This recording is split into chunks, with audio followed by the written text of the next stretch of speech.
Oke, saudara-saudara semuanya, langsung mulai aja sesi kita pada hari ini, di mana pada minggu yang lalu kita sudah melihat secara umum tentang gambaran materi yang akan kita lalui.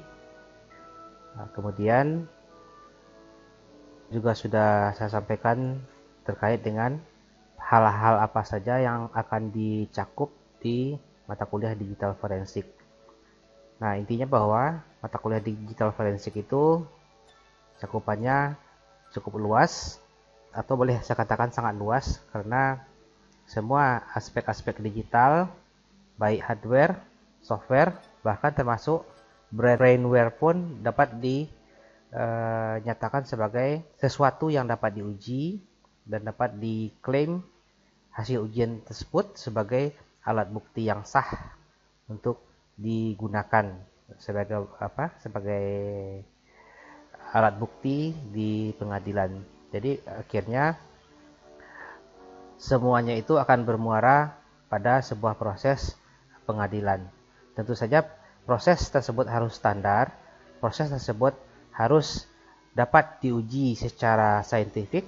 Artinya kalau ada pihak lain yang juga melakukan uji terhadap evidence atau barang bukti yang diperoleh, tentu saja harus menggunakan alat uji yang sama, apple to apple. Jadi kalau misalnya examiner atau penguji yang A menguji dengan menggunakan tool jenis A terhadap sebuah objek yang dijadikan barang bukti, maka penguji yang B-nya juga harus melakukan hal yang sama. Baik, saya langsung share slide saya sebentar. Nah, jadi saudara-saudara, di bagian ini kita mau melihat secara umum, dimulai dari peristilahan yang disebut sebagai traditional forensik. Ada semacam sejarah atau semacam riwayat berkembangnya teknologi digital forensik. Kalau kita lihat di sini organisasinya, tentu ada nanti pengenalannya, kemudian pembahasan sedikit tentang traditional forensik, kemudian ada simple network forensik, nanti ada fokus tentang live forensik, kemudian ada di dalamnya sesi atau slide-nya nanti akan saya serahkan, ada bagian atau bentuk demonya. Nah, oke, jadi itu gambar umumnya. Nah, ini ada sasaran dan peringatan. Sasaran dulu saya lihat di sini, bahwa apa yang ingin kita bahas di dalam materi ini tentu ada sasarannya. Sasaran yang pertama itu adalah mahasiswa akan mendapatkan pemahaman. Jadi harus paham tentang informasi apa yang diberikan oleh analisis forensik. Karena dari sebuah hasil analisis forensik tersebut tentu ada hasilnya. Hasil analisis tersebut adalah berupa informasi yang mana telah diuji secara saintifik sehingga dapat dijadikan sebagai barang bukti yang sah untuk digunakan di pengadilan. Jadi di sini dapat dinyatakan bahwa dari hasil analisis forensik tersebut langsung serta ada batasan-batasannya. Kemudian berikutnya sasarannya adalah untuk melihat bagaimana forensik itu langsung cocok dengan, saya katakan sebagai big picture atau framework teknik analisis lainnya. Jadi kalau misalnya ada alat uji yang lainnya digunakan, biasanya akan memiliki hasil yang sama setelah analisis itu dilakukan. Dan tentu saja walaupun tool berbeda, tentu saja pola kerja, kemudian bagaimana tool tersebut atau software tersebut untuk mendapatkan hasil, caranya adalah sama. Nah, sebenarnya sekarang sangat banyak sekali software-software atau tool-tool yang dapat kita gunakan sebagai alat uji. Ada namanya FTK Imager, ada lagi namanya autopsi. Jadi software-software tersebut memiliki pola kerja yang sama dan sudah dapat diakui. Nah, dalam beberapa aspek ada juga para ahli melakukan sebuah kajian secara boleh dikatakan secara saintifik tanpa menggunakan software, artinya mereka menggunakan analisis matematik, dapatkannya data diolahnya secara matematik dan diuji, dan hasilnya juga sama karena logika yang ada di formulasi matematis tersebut sudah ditanamkan atau diterapkan pada software yang dibuat tadi. Jadi sama juga seperti ini ya, seperti adanya antivirus. Kalau antivirus itu kan memang sudah merupakan paketan-paketan yang yang dikoleksi sedemikian rupa sehingga pola kerjanya akan sama dengan bila seseorang melakukan deteksi ada kerusakan pada sistemnya akibat virus, misalnya adanya sesuatu yang berubah dari sistemnya secara manual. Jadi ada beberapa momen ahli IT itu kalau mendeteksi virus, kalau dia misalnya mengalami gangguan dari sistemnya, dia tidak menggunakan tool, dia cenderung lebih melakukan recovery sendiri dengan pengetahuannya, karena dia tahu persis tentang perilaku mesinnya ini. Jadi kalau ada gangguan virus, dia tahu virus itu cara kerjanya bagaimana, yang diserangnya di komputernya di bagian apa, maka apabila terjadi perubahan pada default yang normalnya, maka akan dikembalikan ke nilai default semula supaya virus tersebut dapat diatasi. Ya seperti itu. Jadi cara kerja yang seperti itulah yang diformulasikan masuk ke dalam sebuah tool, ditanamkan dalam aplikasi antivirus. Jadi boleh katakan tool tersebut merupakan alat bantu yang memudahkan para pengguna. Jadi nggak peduli siapapun penggunanya akan bisa menggunakan. Jadi berbeda dengan para pelaku langsung. Jadi kalau para pelaku langsung secara saintifik melakukan itu, dia langsung ngoding di sistemnya atau langsung memeriksa. Kalau kayak di Windows dia langsung cek registrinya, kalau ada gangguan di situ dia langsung bekerja di situ. Nah, contoh misalnya kemarin ada kejadian printer saya mengalami masalah, kemudian saya cukup peduli sama apa pesan yang tampil di layar, biasanya saya begitu. Jadi saya tidak serta-merta mengatakan bahwa driver saya rusak gitu. Sementara siapapun yang melihat mengatakan bahwa driver saya sudah rusak. Tapi saya tidak langsung mempercayai hal itu. Nah, kemudian pada waktu saya menguji beberapa kemungkinan, muncul pesan kesalahan dari software driver tersebut. Jadi muncul pesan kesalahan, saya menguji printernya, muncul pesan kesalahan. Pesan tersebut saya langsung catat, kemudian saya cari di mesin pencari, saya gunakan Google pada waktu itu, saya gunakan Google. Kemudian ada beberapa referensi tentang cara mengatasinya. Jadi langsung saya pulihkan sendiri berdasarkan beberapa referensi yang saya temukan itu. Kebetulan saya temukan waktu itu di sebuah forum diskusi. Jadi saya searching, masuk ke dalam forum tersebut, ada yang memiliki masalah yang sama, ada petunjuknya, dan ternyata ada bagian di registry yang mengalami perubahan. Jadi ada yang mengalami perubahan di situ, dan waktu itu saya kembalikan ke nilai defaultnya, dan printer saya akhirnya berfungsi kembali. Nah, cara kerja yang seperti itulah sesungguhnya yang harus dikemas menjadi tool.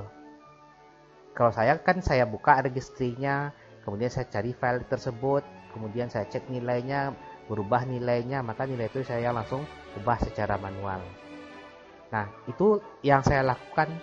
Nah, apabila seseorang ada membuat sebuah tool atau sebuah software untuk merecover printernya yang bermasalah, printer bermerek itu misalnya, maka langkah yang saya lakukan tadi itulah yang diambil atau diterapkan ke dalam software yang dia buat tersebut, sehingga penggunanya hanya cukup klik satu tombol langsung pulih. Seperti itu kira-kira. Jadi saudara harus pahami bahwa semua tool-tool itu tidak serta-merta ada begitu saja. Semua tool-tool itu muncul, tool itu diciptakan adalah sebagai alat bantu untuk mengerjakan sesuatu. Jadi bukan tool dibuat begitu saja tanpa ada pemicunya. Nah, jadi itu harus saudara pahami terlebih dahulu. Kenapa gunakan tool ini, Pak? Kenapa gunakan tool itu? Dan segala macamnya itu. Jadi saudara harus pahami bahwa tool itu hanyalah sekedar alat bantu. Dan sesungguhnya pada kondisi yang kondisi normalnya itu atau kondisi yang alami itu, sesungguhnya itu adalah sebuah tahapan kerja untuk melakukan sebuah proses atau sebuah kegiatan. Nah, kalau dalam kegiatan digital forensik ini tentu ada langkah-langkah kerja yang dilakukan bila kita ingin membuktikan sesuatu. Sekarang contoh misalnya gini, dalam drive, anggaplah drive E saya, ada folder beserta isinya yang terhapus, misalnya dihapus oleh seseorang dan hilang. Nah, kemudian saya ingin membuktikan bahwa seseorang telah menghapus folder saya. Saya tidak gunakan tool nih, Tentu saya gunakan cara tertentu, cara saintifik. Jadi saya tempuhlah prosedur-prosedurnya untuk membuktikan bahwa hal itu atau folder tersebut pernah dihapus orang. Gitu. Maka saya lakukan beberapa step-step. Nah, sehingga saya bisa mendeteksi bahwa folder tersebut sudah dihapus pada tanggal sekian, jam sekian. Nah, itu yang berhasil dideteksi. Dan bisa saja deteksi itu bisa lebih lanjut, apakah dihapus melalui jaringan LAN, apakah dihapus melalui akses langsung menggunakan laptop saya, atau bisa saja menggunakan metode-metode lain. Sebenarnya itu semuanya bisa dilakukan deteksi. Nah, itu tahap awal, baru proses deteksinya. Tentu tahap lanjutannya itu ada tahap, boleh katakan sebagai bagian lainnya, yaitu tahap memulihkan data tersebut. Data yang hilang bisa dikembalikan lagi. Tentu ada prosesnya lagi. Ini yang saya bicarakan, baru bicara tentang bagaimana mendeteksi bahwa itu ada dilakukan. Itu sudah termasuk langkah forensik. Nah, sementara pada stage yang lain atau pada aktivitas lainnya, tentu harus ada lagi cara untuk mengembalikan file yang terhapus itu. Nah, ada langkah-langkah lagi yang dilakukan sehingga file tersebut dapat dipulihkan kembali. Jadi sebenarnya itu sudah ada dua tool. Satu tool tentang langkah-langkah mendeteksi tadi kan. Nah, langkah-langkah mendeteksi tadi dibuat atau ditanamkan ke dalam aplikasi, sehingga bila software tersebut atau tool tersebut digunakan di masa yang akan datang, maka cukup klik satu tombol langsung ketahuan folder-folder mana sudah terhapus, kapan terhapus, ya kan, seperti itu cara kerjanya. Kemudian demikian juga pemulihan file tadi. Cara memulihkannya secara langsung itu juga bisa dilakukan. Tetapi tentu prosesnya panjang dan butuh algoritma yang sangat kompleks. Nah, tetapi itu ada. Nah, proses yang panjang dan algoritma kompleks tadi dikemas menjadi aplikasi, sehingga apabila orang ingin memulihkan data yang terhapus, cukup klik satu tombol saja, maka datanya langsung pulih kembali. Nah, seperti itu. Nah, kemudian peringatan. Ini juga harus Anda pahami bahwa segala tindak tanduk di dunia digital itu punya aturan. Jadi saudara nanti misalnya di dalam beraktivitas, baik intinya begini, kalau Anda sudah berhubungan dengan community, maka itu ada aturan yang mengaturnya. Jadi seperti misalnya Anda mengakses sebuah situs, Anda menggunakan aplikasi tertentu. Nah, tentu ada aturan-aturan yang berlaku di situ. Ada aturan mainnya.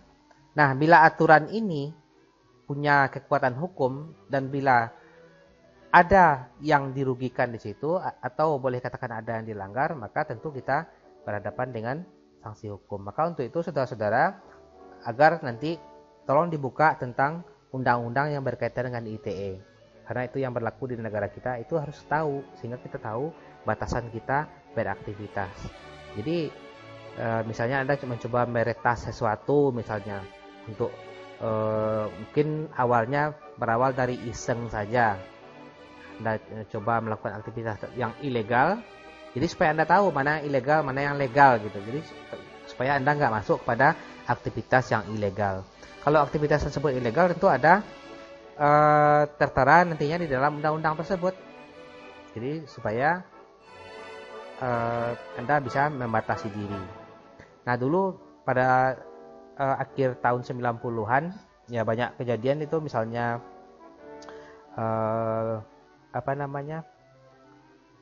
aktivitas yang berhubungan dengan menggunakan kartu kredit orang lain misalnya segala macamnya, itu banyak itu kejadian-kejadian.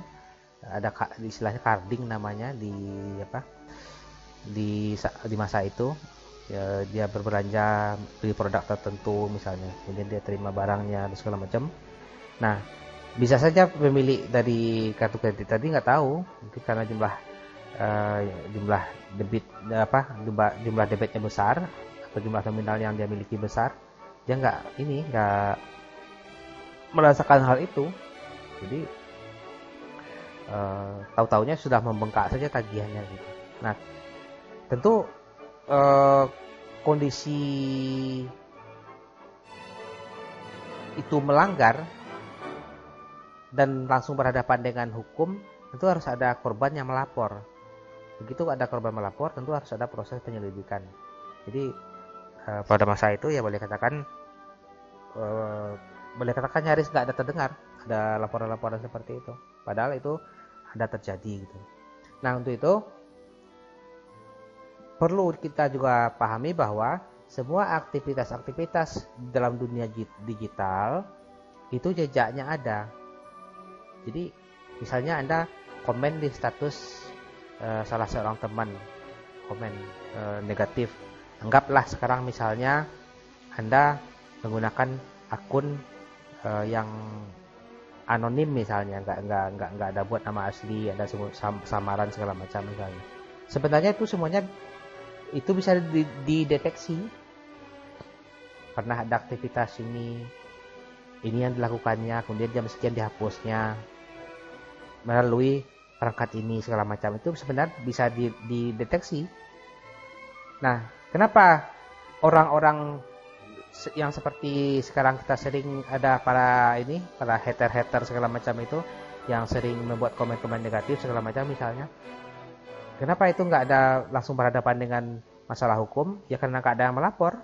Jadi mungkin yang melaporkan juga punya pertimbangan bahwa kalau dilaporkan ya boleh katakan lebih besar biaya untuk mengurus perkaranya ketimbang apa untungnya gitu. Jadi sehingga nggak ada laporan. Jadi sebenarnya kalau misalnya korban itu melapor, ya semuanya bisa dibuktikan. Jadi makanya ya saya sarankan hati-hati dalam berkomentar, membuat status dan segala macamnya yang menyinggung masalah misalnya seperti SARA seperti itu. Jadi mana tahu nanti pas lagi apesnya misalnya ada salah satu komentar Anda atau status Anda yang berkaitan dengan itu dan ada pihak yang melaporkan, ya artinya sanksinya lumayan juga gitu. Nah, itu perlu Anda ingat seperti itu. Jadi misalnya kalau Anda nelpon secara samaran misalnya, itu bisa dibuktikan semua. Kemudian melakukan pengancaman misalnya, itu semuanya bisa dibuktikan. Apabila ada laporan, itu baru diproses. Nah, sekarang kondisinya itu kenapa korban itu nggak melapor? Ya pertimbangan itu banyak. Kalau dia melapor, ada proses panjang yang mesti dilalui, tentu ada nanti biaya-biaya yang perlu dikeluarkan. Jadi mereka nggak lapor. Tapi kalau misalnya pada kondisi tertentu dia merasa sangat-sangat dirugikan dengan tindak tanduk di dunia maya itu, ya bisa saja dia akan membuat laporan, dan itu begitu dapat dibuktikan maka langsung ada vonis pengadilan terkait itu. Jadi ada aturan, jadi agar dipahami aturan-aturannya. Jadi mana tahu nanti Anda punya upaya-upaya, misalnya mencoba mengakses ini, mengakses itu, atau coba misalnya akses database nilai di kampus, misalnya seperti itu. Jadi sebenarnya itu semuanya bisa dibuktikan. Nah, seperti itu tadi saya katakan, kenapa kok nggak ditangkap selama ini, nggak dibuktikan? Ya pertimbangannya seperti itu, untuk apa gitu. Nah, misalnya ada yang memodifikasi nilai segala macam di database, dimodifikasi pun data fisiknya kan ada, pada waktu wisuda kan diperiksa lagi nilai dari berkas yang hard copy-nya, diperiksa semuanya, nilai dari dosen segala macam yang tercetak dari dosen, periksa, di cross check, kalau ada perubahan dikembalikan ke nilai semula, seperti itu. Jadi ya seperti tadi yang saya katakan, ada aturan yang berkaitan dengan dunia digital. Nah, kemudian berikutnya, setelah menyelesaikan perkuliahan ini, tentu saja Anda tidak serta-merta menjadi seorang ahli forensik. Tetapi Anda sudah memiliki bekal yang cukup untuk memahami bagaimana proses untuk forensik itu bekerja. Dan juga sudah mencobakan atau mengetahui tool-tool yang dapat digunakan dalam proses analisis itu. Dan syukur-syukur kalau Anda lebih suka menguji sendiri atau menemukan sendiri, mengeksplorasi sendiri tanpa menggunakan tool-tool, itu akan sangat bagus sekali. Jadi salah satu langkah sederhananya seperti misalnya Anda mencek registry dari laptop Anda atau di handphone Anda, ya itu salah satu langkah yang bagus. Kalau Anda misalnya memodifikasi, mengutak-atik registry dan segala macamnya itu, Anda sudah terbiasa dengan hal itu sangat bagus. Jadi seperti misalnya ada salah satu perangkat yang terhubung ke komputer Anda bermasalah, misalnya Anda langsung melakukan kajian atau melakukan retrieve di registrinya. Nah, sehingga nanti Anda bisa lakukan deteksi, lakukan pemulihan dan segala macamnya itu. Itu merupakan sebuah langkah yang bagus. Nah, bahasa yang paling sederhananya bagi Anda yang sudah mencoba-coba ke sana, bagi siapa yang pernah setidaknya mengetik regedit di Windows-nya, di run-nya itu, berarti Anda setidaknya sudah memiliki boleh katakan sebagai inilah ya, sebagai modal awal untuk memahami analisis forensik. Nah, ini tentang definisi teknisnya ya. Jadi digital forensik itu alat dan teknik. Jadi ada gabungan alat dan teknik. Karena ada dan di sini, berarti ini dua-duanya responnya, ada alat dan ada teknik yang digunakan untuk apa? Untuk memulihkan, melestarikan dan memeriksa bukti digital. Nah, yang ada pada alat atau perangkat digital atau dikirim ke perangkat digital tersebut. Jadi, mohon maaf saya ganggu, ada telepon. Jadi, alat dan teknik untuk ada di situ memulihkan. Berarti bisa di recovery. Melestarikan berarti mengamankan, dan memeriksa bukti digital. Jadi untuk memeriksa ada atau tidaknya sebuah peristiwa atau kejadian. Nah, pada apa? Pada perangkat digital. Nah, atau yang dikirim ke sebuah perangkat digital. Jadi inilah contoh-contoh medianya. Ini saya tadi kan bicaranya tradisional. Ini awalnya di sini nih. Ada di dalam hard disk, ada di dalam disket. Apakah ada data dalam disket yang dihapus? Bahkan disketnya diformat atau CD-nya diformat atau hard disknya diformat. Kemudian lagi seperti perangkat-perangkat mobile, handphone dan sejenisnya, laptop. Nah, di dalam komputer server. Nah, di PC misalnya, dan di sini. Dan ada proses pemulihannya di situ. Data-data yang hilang dapat dipulihkan kembali. Ini perangkat-perangkat. Tentu kalau kita bawakan ke era sekarang, cakupannya bukan media ini saja, semua aspek. Jadi bukan media ini saja, tapi semua aspek, seperti ada di situ jaringannya bisa didetek, kemudian ada lagi videonya, ada lagi misalnya suaranya. Nah, bahkan ada drone forensik namanya. Nah, jadi dalam kurun waktu sejak tahun 2000 sampai dengan sekarang, perubahannya itu sudah sangat-sangat besar. Intinya semua aspek-aspek yang berbicara tentang digital, semuanya itu dapat diuji secara forensik. Nah, ini informasi atau definisi secara umumnya. Nah, informasi secara umum yang perlu saya sampaikan bahwa informasi terhapus. Jadi kalau ada data yang dihapus di semua media penyimpanan digital, flash disk, MSC card misalnya, atau media-media lainnya. Nah, sebenarnya itu kalau Anda pun hapus, itu sesungguhnya itu sepenuhnya nggak hilang. Dan itu dapat dideteksi kembali keberadaannya meskipun sudah Anda format media tersebut. Misalnya flash disk sudah diformat, kemudian apalagi namanya, CD-nya sudah diformat. Bahkan dalam kondisi tertentu, itu file-file yang ada di dalamnya masih dapat dipulihkan kembali. Nah, paling tidak, setidak-tidaknya jejaknya ada gitu. Anggaplah sekarang filenya betul-betul sudah rusak dan tidak dapat dipulihkan, tapi setidaknya jejaknya tersisa. Nah, jadi ya seperti misalnya kalau Anda punya media-media seperti handphone yang di dalamnya ada media-media data-data pribadi Anda pernah tersimpan di dalamnya, maka ya sebenarnya kalau Anda jual misalnya itu sangat beresiko. Kalau ada yang menyimpan data-data penting, ada menyimpan password di situ, ada PIN disimpan di situ, sebenarnya berbahaya. Nah, atau flash disk yang dipindah-pindah tangankan, apalagi kalau nanti Anda bekerja misalnya, tentu nanti ada etika terkait dengan profesi Anda. Kalau Anda bekerja, Anda punya flash disk, data perusahaan tersimpan dalamnya, rahasia-rahasia perusahaan tersimpan di dalamnya. Kemudian flash disk tersebut Anda hapus datanya, Anda pinjamkan kepada seseorang, digunakannya entah kemana-mana segala macam misalnya.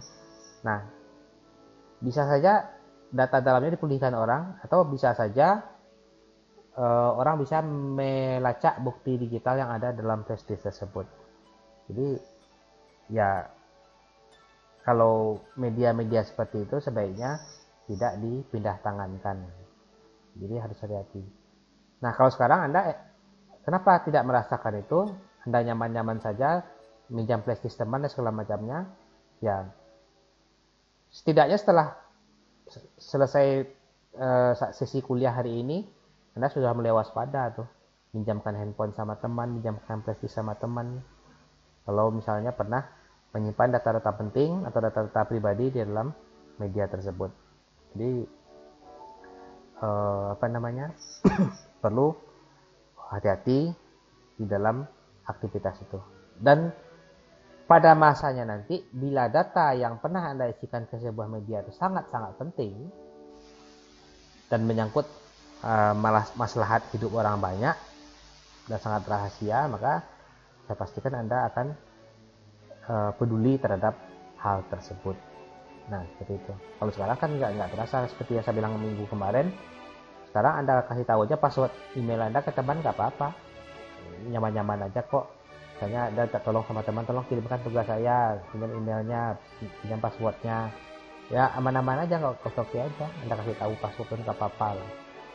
Kenapa? Ya karena Anda menganggap apa yang ada dalam email Anda itu biasa-biasa saja. Tapi pada masanya nanti, di saat data yang mesti Anda amankan di dalam itu memiliki value yang tinggi, pasti Anda akan berhati-hati di dalam memberikan akses terhadap orang lain yang nggak berhak. Nah, jadi di sini digital forensik itu adalah perangkat alat dan teknik. Jadi tetap harus ada alat dan teknik.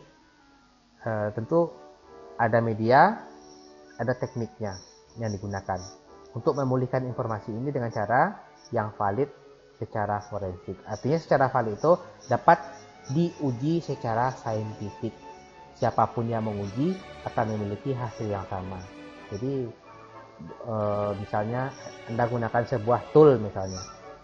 Nah, si B gunakan tool. Nah, media yang diuji sama-sama flash disk itu misalnya. Harusnya hasilnya sama. Jadi sehingga dapat diterima di mata hukum. Jadi kembali ke tadi masalah tool tadi. Jadi kita harus berpikir sederhana, tool itu kan alat bantu. Ya sama seperti ini, alat bantu itu kan memudahkan. Contoh misalnya, Anda ingin memotong kayu misalnya, kalau memotong kayu. Nah, memotong kayu tentu tool yang terbaik untuk saat ini kalau memotong kan gergaji bermesin gitu ya, gergaji bermesin. Nah, kalau Anda nggak punya gergaji bermesin, apakah Anda masih bisa potong kayu? Bisa, karena ada cara lain yang bisa Anda lakukan. Misalnya Anda gunakan golok untuk motong, Anda gunakan kapak misalnya, atau Anda gunakan gergaji biasa manual. Hasilnya kan juga sama, kayu terpotong, hanya saja kualitasnya tentu hasilnya berbeda. Tapi intinya kayunya terpotong. Nah, seperti itu. Jadi tool itu dikemas sedemikian rupa supaya dapat digunakan oleh para analis atau dapat digunakan oleh orang secara mudah. Nah, tinggal klik sebuah tombol maka langsung dapat hasilnya. Artinya sudah dikapsulkan lah ya, dikapsulkan menjadi mudah untuk digunakan. Jadi kalau saya ambil ilustrasi lain sama seperti ini, sama seperti perangkat pada sepeda motor lah gitu ya. Perangkat pada sepeda motor kan banyak tool tuh, ada banyak fungsi yang Anda jalani, ada rem kaki, rem tangan, ada kopling misalnya, ada panel misalnya untuk starter, ada untuk klakson, dan banyak-banyak lagi yang lainnya. Dan semuanya itu dipaketkan sedemikian rupa supaya mudah digunakan. Nah, apakah sepeda motor itu dapat direm dengan cara lain? Bisa. Seperti Anda misalnya dalam keadaan kepepet, bisa aja Anda tahan rodanya dengan telapak sepatu misalnya, kan bisa aja kan. Intinya kan sepeda motornya berhenti. Nah, dan bisa aja kan, kenapa kok dipaketkan seperti itu supaya mudah digunakan? Coba aja kalau misalnya remnya harus ditarik pakai tangan kiri misalnya, ditempatkan di belakang jok misalnya, harus ditarik pakai tangan kiri, kan nggak mungkin, bisa kesulitan pada saat harus mendadak melakukan pengereman. Jadi sekarang dibuat sedemikian rupa supaya mudah digunakan. Artinya satu di kaki ya tinggal injak aja, nggak perlu kaki pindah tempat, cukup diinjak aja selesai. Dan tangan juga gitu, rem tangan, jadi tinggal tarik saja, posisi tangan sudah ada di situ. Gimana kalau misalnya posisi rem itu ada di bawah tempat duduk misalnya, harus ditarik misalnya gitu, cukup sulit, karena harus membungkuk, harus melihat posisi rem yang saat mau narik misalnya, kan sulit. Sehingga dipaketkan itu tujuannya supaya mudah digunakan. Nah, jadi ini sebagai kalimat-kalimat untuk memotivasi. Pernyataan-pernyataan ini harus kita jadikan pegangan. Pernyataan pertamanya adalah file-file yang terhapus itu ya sebenarnya tidak sepenuhnya terhapus. Nah, jadi file-file yang sudah terhapus itu sebenarnya dapat di recover kembali. Nah, tentu saja nanti kalau di bidang kita, di forensiknya kan kita bisa membuktikan bahwa itu pernah dihapus. Anggaplah sekarang filenya rusak, misalnya gitu. Nggak bisa dipulihkan sama sekali, atau 50% bisa dipulihkan. Nah, setidaknya jejaknya kan ada, dihapus tanggal sekian, jam sekian, caranya gimana? Caranya diformat misalnya. Nah, kemudian untuk menghindari deteksi, misalnya ada misalnya sebuah perilaku untuk menghilangkan barang bukti, Anda ganti nama filenya misalnya. Jadi diganti nama filenya pun tidak dapat menghindari untuk dideteksi. Ya contoh misalnya kalau Anda ngupload video saja di YouTube contohnya kan, video yang sama, YouTube kan langsung tahu tuh. Video ini sama, sudah pernah di-upload gitu. Jadi ditolaknya lagi, ketahuan. Padahal namanya sudah diganti tuh. Karena dia menguji konten. Dicocokkannya kontennya sama, ternyata sama. Kemudian penggunaan addressnya juga sama, ya akhirnya ditolak gitu. Nah, memformat media penyimpanan ada format flash disk misalnya. Nah, sesungguhnya itu tidak begitu efektif. Sebenarnya data itu dapat dipulihkan kembali, tidak menghapus secara keseluruhan sesungguhnya.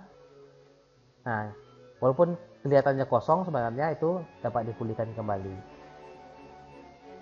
Nah, kemudian web based email. Kalau email yang berbasis web ya, sebenarnya dapat di recover secara langsung dari sebuah komputer. Nah, kemudian file-file yang ditransfer melalui jaringan kemudian dapat diambil dan dapat digunakan sebagai barang bukti. Jadi dapat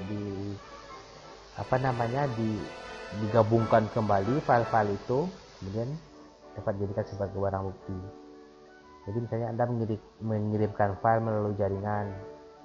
Nah, kemudian dengan berbagai macam cara lah ya. Misalnya file pertama Anda kirim ke si A, file si B Anda kirim ke komputer si C misalnya, Anda kirimkan laptop pisah. Tapi melalui saluran jaringan itu. Jadi bisa digabungkan kembali langsung dijadikan satu dan dapat digunakan sebagai alat bukti. Nah, jadi seperti itu saudara-saudara. Secara umum kita habis ini langsung menuju ke Google Classroom karena ada hal-hal teknis yang saya sampaikan di situ. Nanti silahkan dilihat pada Google Classroom-nya masing-masing. Kerja mandirinya itu nanti saya berikan batasan waktunya untuk membuat dan mengumpulkannya sampai jam 11:59 nanti malam. Jadi kalau Anda kirimkannya 12 malam nggak masuk lagi, di reject langsung oleh Google Classroom. Itu saja saya rasa saudara-saudara untuk sesi hari ini, dan selanjutnya langsung menuju ke Google Classroom dan amati apa yang disampaikan di situ. Terima kasih atas perhatiannya.